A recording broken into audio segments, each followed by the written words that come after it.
Turns out I'm so proud that I finished this book. And as you can see, I'm very hyped because I was sitting here for 40 minutes filming my movie reviews. So I'm a little like, oh my god, I need to do something else. But I do have to film this. So this was massive. This is by far the biggest book I've ever read. It's claimed that award. It's the scariest book I've ever read. I don't get scared from books, but this was like the creepiest book I've ever read. Or yeah, like I wasn't terrified. It's not giving me nightmares, but like I don't get scared that easy. So yeah, but it was the scariest king I've ever read, and it was the scariest book that I've ever read, and it's the biggest book I've ever read, so it's claimed a lot of prizes, awards. So yeah, I tabbed it like crazy. We'll go over my color coding system because I'm sure you all care about my color coding system. So basically, I wanted to heavily tab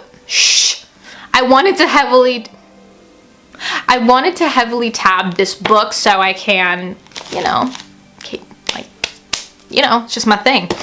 So blue was for characters, which I used a lot. Just details about the characters I wanted to note, or just some lines about the characters that I really loved, some characters that I really loved, things like that. Orange was for themes, which I recorded a lot of themes. There's a lot of important topics in this book, such as abuse is a topic. There's obviously a topic of fear, and there's just so many topics that this book explores, which I really like seeing. Yellow is for quotes that I just liked and I wanted to note, so yes. Green, there was only a few of them, but that was for references, so any references that I saw to other Stephen King books I noted in it. And last but not least, pink was for any Pennywise moments, or any moments that were like something that Pennywise did, or something that was something that, just anything Pennywise related. I mostly tabbed it. So those are my tabs. Let's talk about it. So if you don't know it, I just went into it knowing that oh my god, how many times am I going to say it in this video? I just went into it knowing that went into this book knowing that it's about a clown and that it's supposed to be really scary. That's all I knew. That's all I knew. I kind of suggest going into it that way. But I knew it received so much praise, and I knew it was a lot of people's favorite King book, which has definitely made it into my top 3 for sure. If you do want to know more, I will say right now that this book is about a clown named Pennywise who comes back every 27 years to cause chaos in the town of Derry, Maine, which is a small town.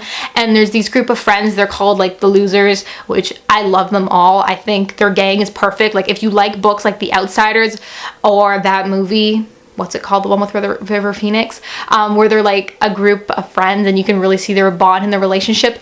It was like that, and it was really good. But they're the group called the Losers, and they experience some things with this clown, and they constantly hear about kids going missing and all these things happening, and they try to investigate, and that's all we know. And then fast forward 27 years later, they get contacted to go back to Derry to deal with it again, because it's come back, and they made an oath when they were kids that if it ever came back, they would go back to Derry to deal with the whole situation. So this book goes between past and present, and it's really nice to see. We switch a lot between past and present, like mid-sentence we're switching which it was a little bit at first, it was tough to follow, and definitely at times when it switched mid-sentence I was like, oh my god, so much. Yeah, but I definitely liked them when they were kids better. That's just my opinion. Sometimes I like the adult point of view more, but most of the time I like the kid point of view. It was really just nice, and you got to see their friendship. And yes, the characters in this book's 10 out of 10. I loved them. They were so fleshed out. In the book, the movie differs a little bit for me because I kind of have more favorites in the movie. Like, it changes a little bit. But in the book, my favorites were, well, I love them all, but my favorites were Pennywise, of course, Bill, and of course Georgie too, but Bill and Richie, I loved them so much. Henry also became a favorite as like a villain point of view, not as like, oh my god, I love you. Pennywise, let's talk about him. I think he was really well done. I think he was creepy. Definitely the film was a little bit more, like, it was scarier than the book. That's personally because I do get more scared from films than books. The films didn't terrify me, but like there was some creepy scenes, and same with the book, there is some creepy scenes. So if you're afraid of clowns, Basically talking about Bill. He is like one of the first people we see. His name is Stuttering Bill or Big Bill, and in the book he's really like almost the leader of this group, or that's how I interpreted it, that he's that Bill like helped keep the group together and he helped guide them, which in the film it's a bit different, but we're not talking about the film. So I really liked Bill. I really admired him. It really made me sad seeing Georgie's death, which is his younger brother. That happens very early on in the book, that his little brother Georgie goes out with a paper boat, which I'm sure you've seen that, especially in advertisements too, that little boat. And he has his yellow jacket on, his raincoat, and he goes outside and he puts it in the stream and it flows and it goes down the drain, and then Pennywise is there. So yeah, that part, like, oh my gosh. 10 out of 10. But the characters were great. Bill was one of my favorites. Richie added so much comic relief, especially in the film. We're not talking about the film. The book, though, he added a lot of comic relief. He was really funny. He made a lot of jokes, and I was really happy about his character.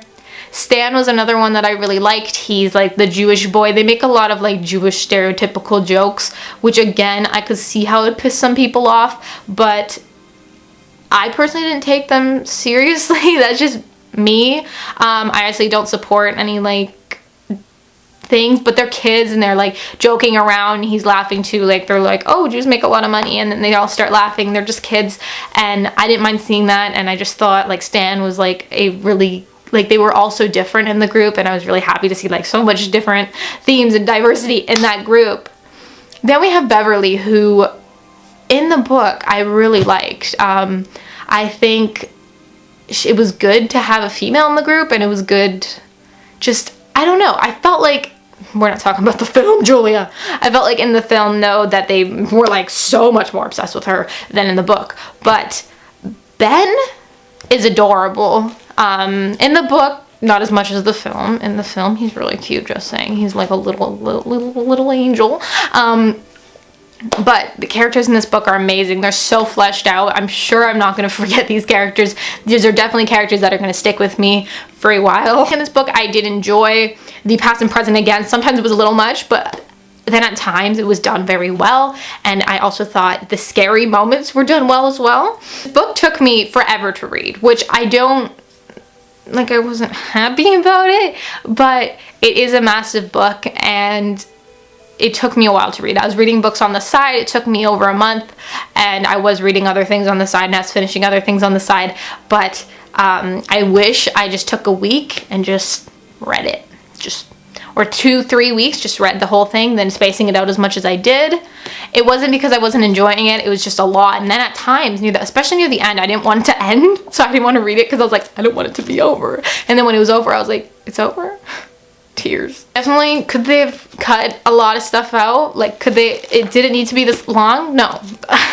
That's just my opinion. It didn't need to be this long, but it is.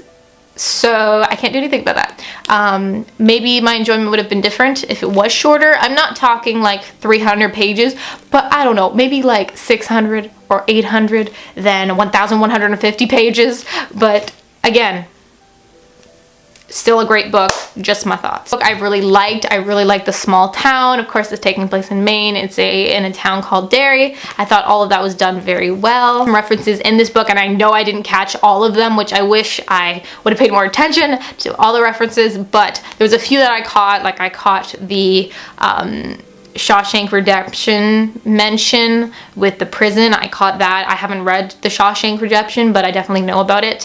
So I caught that part, and I also caught the Shining reference when they referred to Dick Halloran, which I was so happy to see. It made me so happy. And I know there was more references, and I didn't tap them all, but there was some. So yeah, definitely I would suggest reading this book, especially before seeing the movie.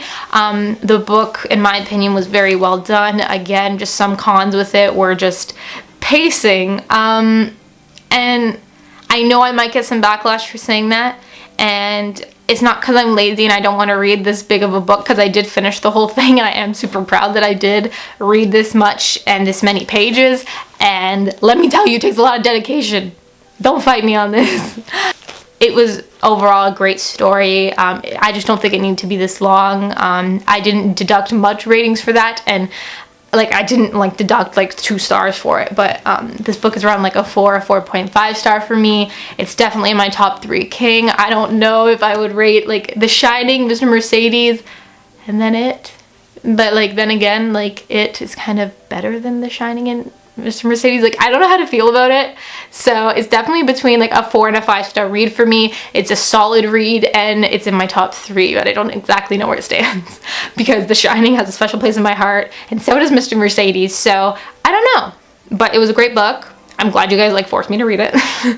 And I would suggest it if you haven't read it. That was my review on It by Stephen King. Let me know your thoughts in the comments down below. I'd also love to know which edition of this book do you have, because they have a lot of pretty editions of It. This is my favorite, but they've come out with some new ones that I love that are really nice. Like the new movie one I want, and the, what is it, the one with the balloon, which is probably like so many of them, but I want more copies of this book because I really enjoyed it, and I even kind of cracked the spine a little bit. But yeah, this was great. By the way, if you're gonna read this, you might want to get a mass market, unless you hate mass market. But I wish I had a mass market because I started tabbing this, so I was not just gonna switch to mass market because I already tabbed like so much of this book, so I didn't. But bringing this around with me was hell. Like carrying this, like there was a point where I spent 15 minutes trying to fit this thing into my school bag because I wanted to read at school. Boy. So like there was a time where I had my like 40-pound bag on my back because, you know, school, and then I was holding this running around the hall. So definitely it is a pain to carry around, and I was happy that I read the bulk of it. Well, I read, not the bulk of it, did read a chunk during August, so it wasn't like, you know, all at school, you know what I mean? So I definitely suggest maybe getting the mass market to read it if you're comfortable with mass markets, just because it is a pain to carry around, or I'd even recommend getting an ebook on your phone, so if you're on the go you can read it there as well.